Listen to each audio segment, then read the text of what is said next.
So, we'll begin tonight on page 54. Above the world creators stand. You got it on? Okay.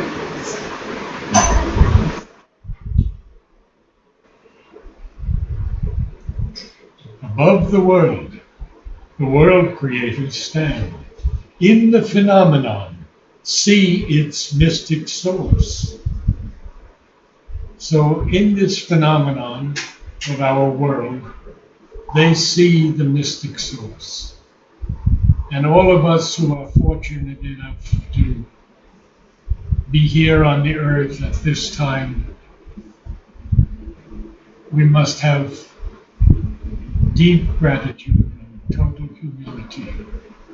No one else had this opportunity. Only those born since Sri Aurobindo, the avatar, came down and Mother came to join him. It is a phenomenon that may not be understood on the earth for hundreds of years. But they are changing it with the supramental. The supramental is working so hard, but quietly, churning up all the difficulties. So, these heed not the deceiving outward play of this earth, our deceiving outward play. They turn not to the moment's busy tramp, but listen with the still patience of the unborn. And I'll speak about that. For the slow footsteps of far destiny, approaching through huge distances of time, unmarked by the eye that sees effect and cause, unheard with the clamor of the human plane.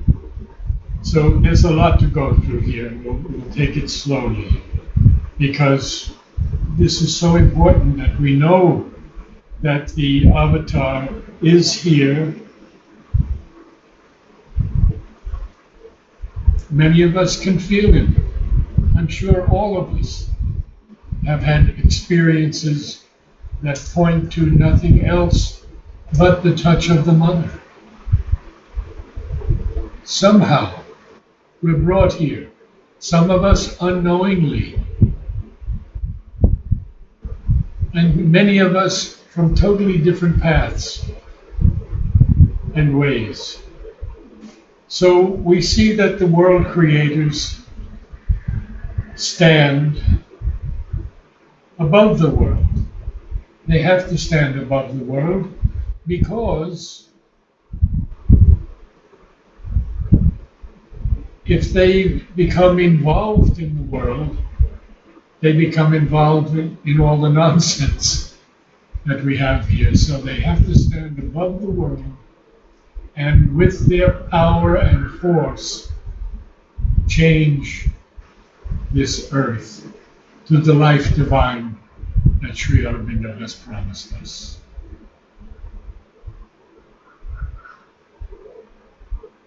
In the phenomenon, see its mystic source. These heed not the deceiving outward play. They turn not to the moment's busy tramp, but listen with the still patience of the unborn. Now, the unborn is defined by Sri Aurobindo many times. This is in the life divine. By attaining to the unborn, beyond all becoming, we are liberated from this lower birth and death. By accepting the becoming freely as the divine, we invade mortality with the immortal beatitude and become luminous centers of its conscious self-expression in humanity.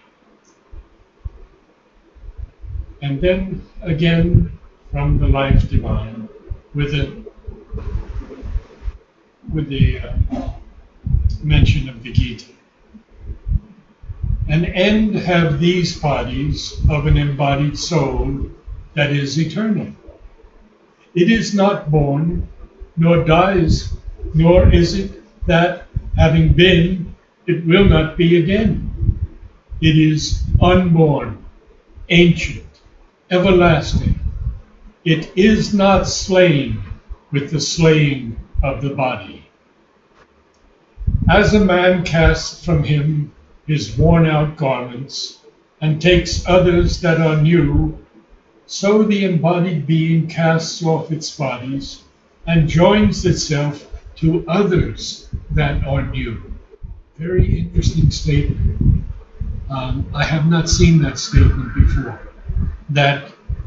I'll read it again. As a man casts from him his worn-out garments, well, we've seen that many times in Savitri, Book 1, Canto 1, where he's like taking off a cloak. We remember that beautiful line.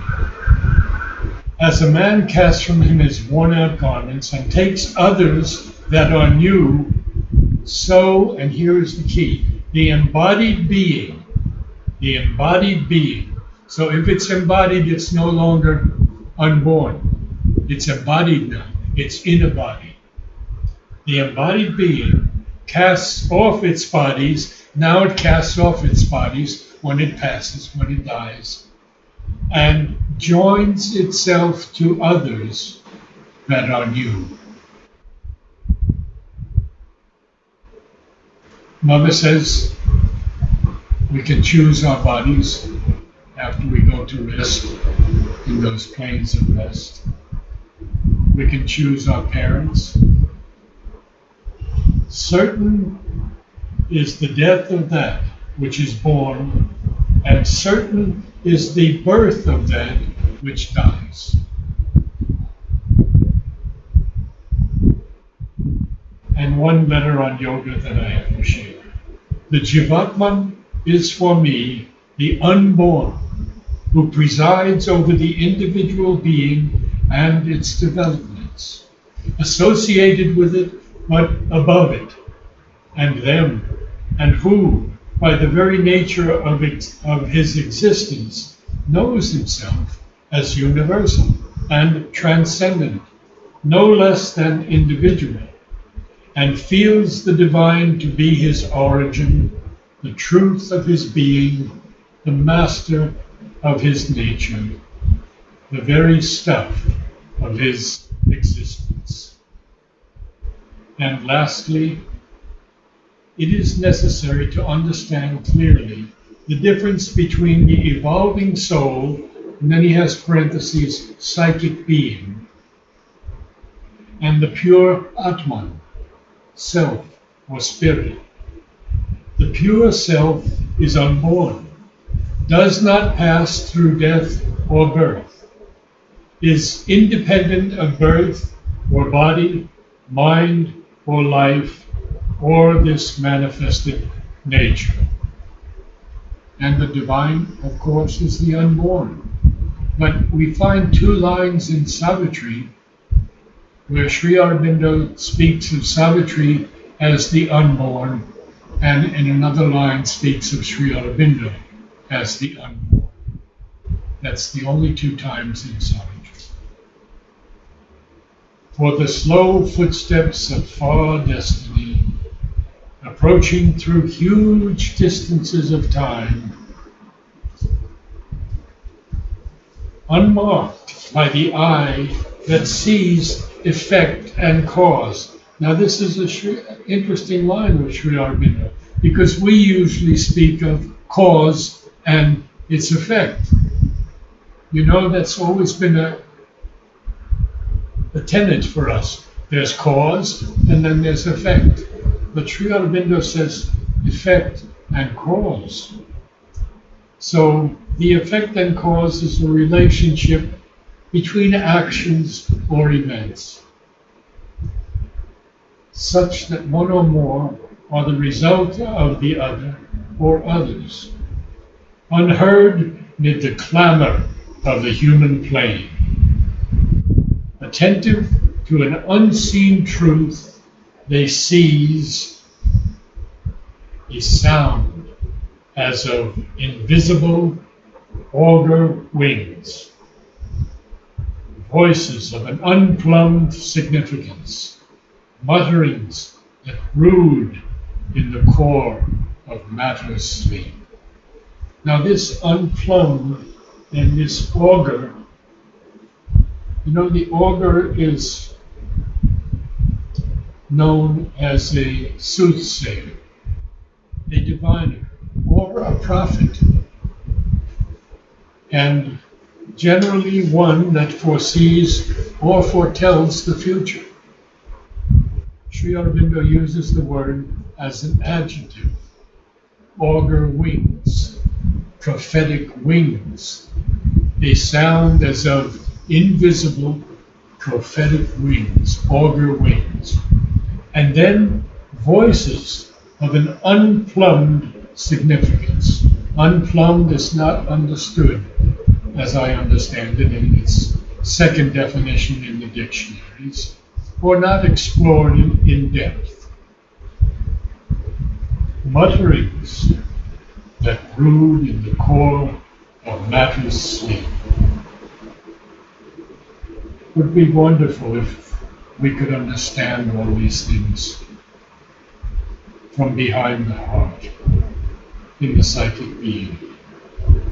In the heart's profound audition, they can catch the murmurs lost by life's uncaring ear.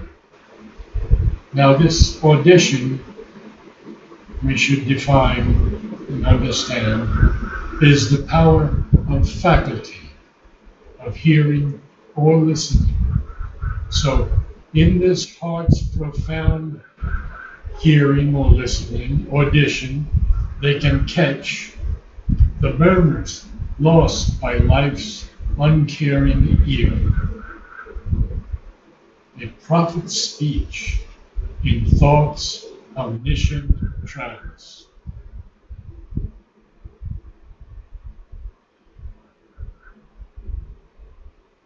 Above the illusion of the hopes that pass, behind the appearance and the overt act, overt, not hidden, not secret, very open, observable, behind this clockwork chance and vague surmise. What is clockwork, anyone? Clockwork. It's a hyphenated word, therefore Sri Aurobindo makes it one word. It's a planned and intentional mechanism. Yes, a machine-like regularity and precision. Amid the wrestle of force, the trampling feet, across the cries of anguish and of joy, across the triumph, fighting, and despair, they watch the bliss for which earth's heart has cried. On the long road, which cannot see its end, winding undetected through the skeptic days. Well, so many are skeptical. And yet we see, when we look at YouTube, we see many things. We see people who have had so many near-death experiences. And they've come back and they see how beautiful this life actually is. Well, Ranganath, whom I work with every Saturday, early morning, we have a talk from 9:45 to 10:30. he says that as long as we are in this lower state of consciousness, which is body, life, and mind, we cannot see what's happening. We have to rise above it into the initial spiritual stages of consciousness. That first stage is a great leap from ours, because we are in the physical mind, and that's the higher mind. And the higher mind does have a view on what really is happening on the earth, or in other worlds also. But it's a small view, because then there comes this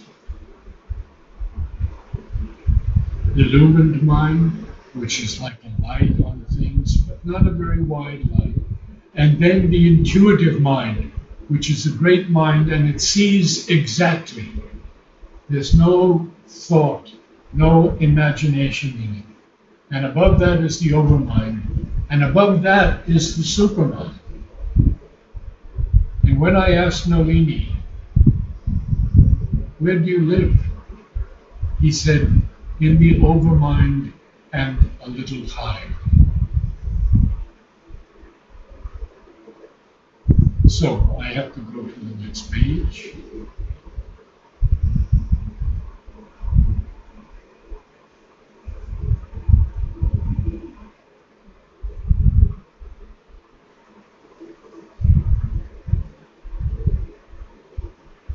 And to meet it, guide the unheedful, moving world. Thus will the masked transcendent mount his throne. Now, this is one of my most beloved passages in Savitri. And I asked two people, Alok and Amal, to give me their definition of the masked transcendent. Amal said, the masked transcendent is the divine himself, who is hidden in creation, masked by his own works. And Amal says the pointer in the passage is to an excessive growth of falsehood before the divine manifests, a period of great ignorance, which will end with a sudden, surprising revelation. And then begins these magnificent lines.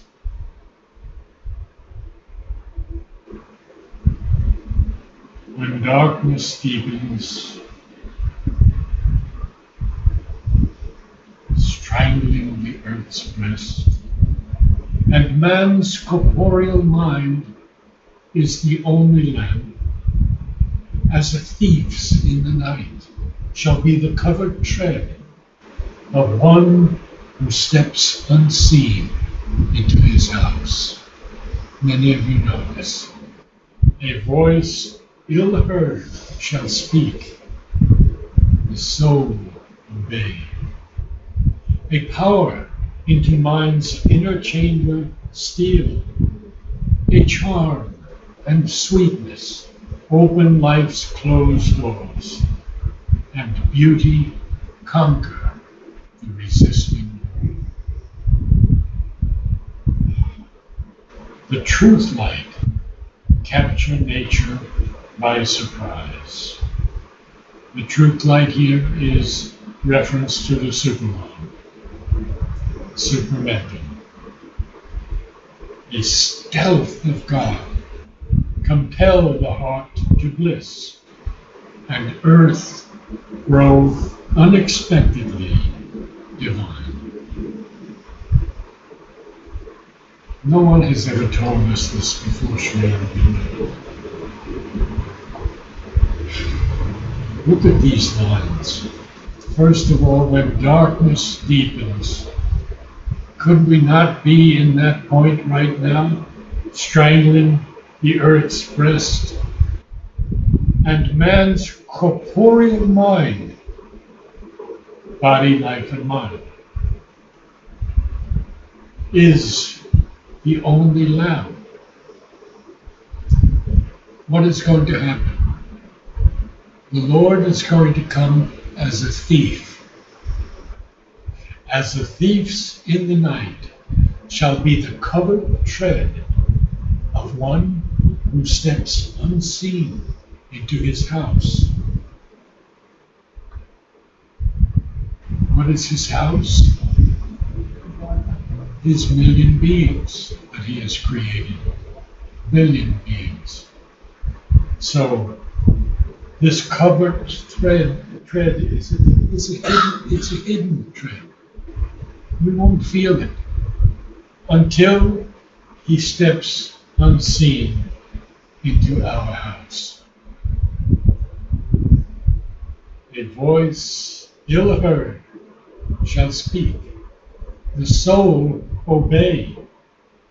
A power into mind's inner chamber steal, a charm and sweetness open life's closed doors. Interesting line, these closed doors of life that don't want to let the divine force in. And voice, pardon? a voice, is that the voice is the divine voice. It's the call of the divine. It's the call of the Divine Mother who has called us here. Unknowingly we came and we don't really know why. Even after 80-something years, I can tell you that it's been a long journey to understand. The long journey. With much pain and grief and joy and bliss. We live in a world that is both, the combination of both.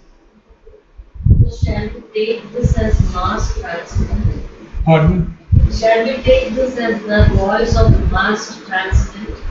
A voice of what? Mass transcendent. Masked transcendence? Yes, it's the divine. The divine is the transcendent. Yes. The charm and sweetness open life's closed doors, and beauty conquer the resisting world. And some of us who read a lot of Mother know that she said, beauty is the thing of earth. And everything we do must be touched, informed with beauty. Our thoughts, our actions, our associations, our aspirations, our aesthetic possibilities. I could go on and on. The truth light capture nature by surprise. Now, Sri Aurobindo says something here in the Life Divine that emphasizes all of this. As the higher mind brings a greater consciousness into the being through the spiritual idea and its power of truth, so the illumined mind brings in a still greater consciousness through a truth sight and truth light and its seeing and seizing power.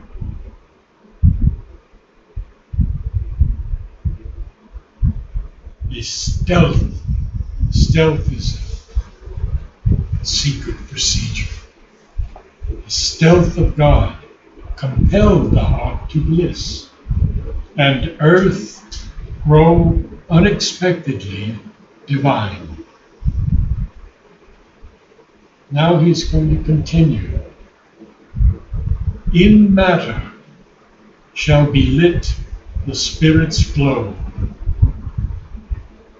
In body and body kindled the sacred birth. Now what is this kindled? What does kindled mean? To ignite the flame. Yes, to ignite the flame, right. When do we have kindling wood? We build a fire.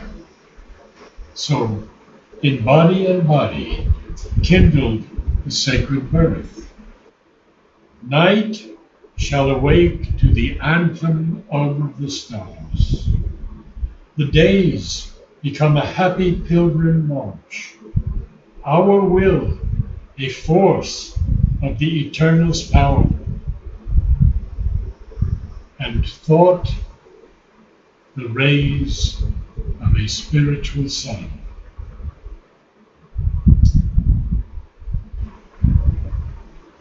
A few shall see what none yet understands. God shall grow up while the wise men talk and sleep. For man shall not know the coming till its hour, and belief shall be not till the work is done. And so these lines that are so eternal, a few shall see what none yet understands. Only a few. Because God shall grow up. Now, what does this mean by God shall grow up? Well, I think I've told you before of Mary Helen's dream of Sri Aurobindo, meeting Sri Aurobindo when he was 2 feet tall. And she asked Madhav Pandit, what does it mean? It means that Sri Aurobindo is growing the earth up. And when it's fully grown, he will be immense. So it was a beautiful letter from Madhav, I still have it. God shall grow up while the wise men talk and sleep. So the wise men, I think we know about them. The evangelists, the false yogis, the tainted priests, all of these people who can talk and sleep about God, but they don't understand anything. That's what he's telling us. For man shall not know the coming till its hour, and belief shall be not till the work is done. Now the work has been done, and that is the work that Sri Aurobindo handed over to Mother. When he left his body and they put him in the Samadhi, Aurobindo Basu told me, I was there when he passed. And not only his body, but the entire courtyard was golden.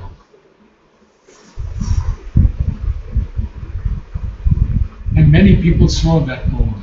Udar couldn't believe it, and Mother said, I will show you. And she touches Udar, and he can see the whole thing.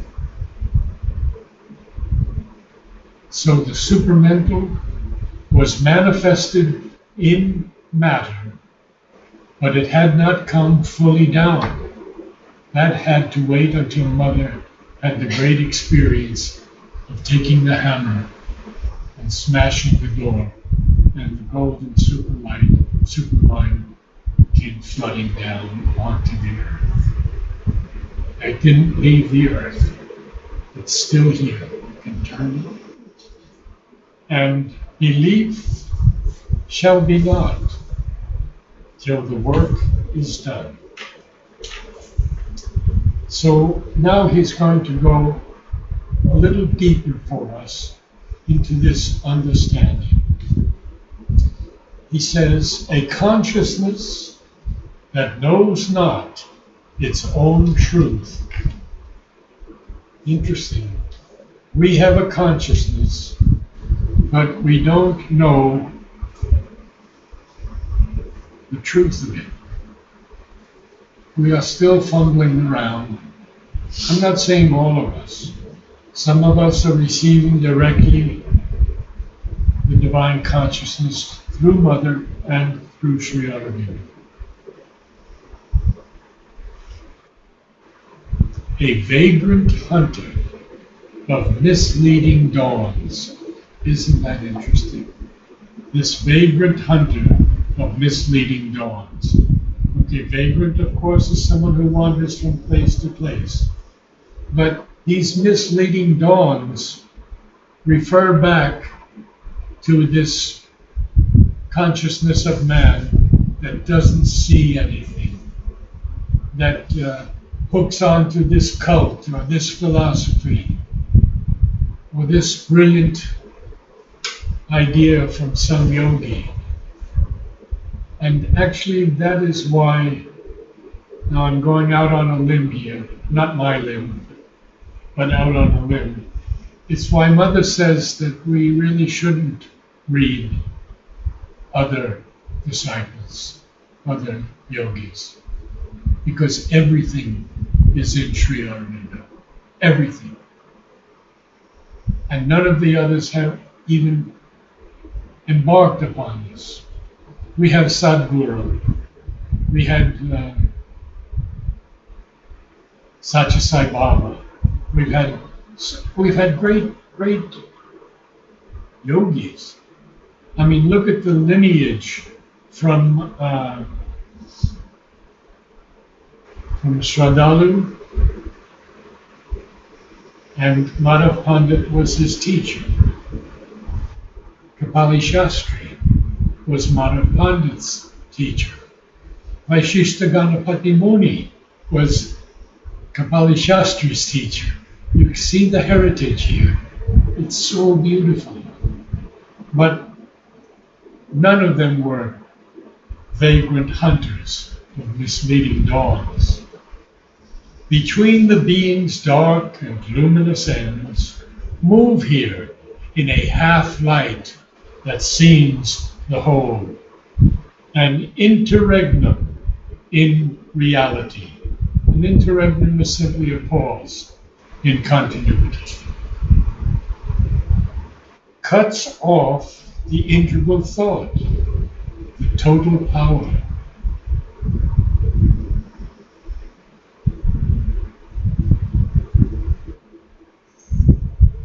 It circles or stands in a vague interspace, doubtful of its beginning and its close, or runs upon a road that has no end, far from the original dusk, the final flame. And I have Alok and Temi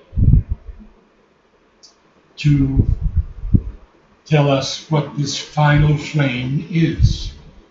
Alok says the final flame is the ultimate reality, the Jyotir Brahma, that is at the origin and end of all things. And Temi says it must be the final blazing out of the light, first dusk after the first dawn. So far from the original dusk, the final flame, in some huge void in conscience, it lives,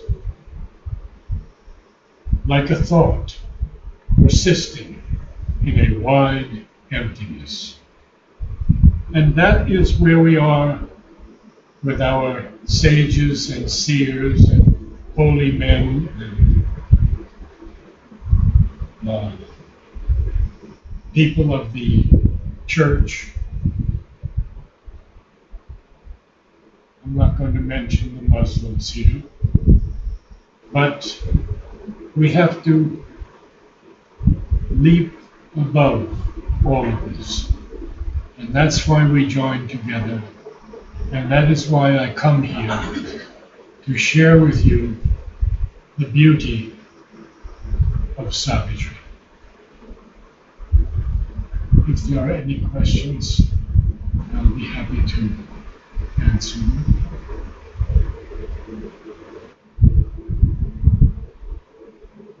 Namaste.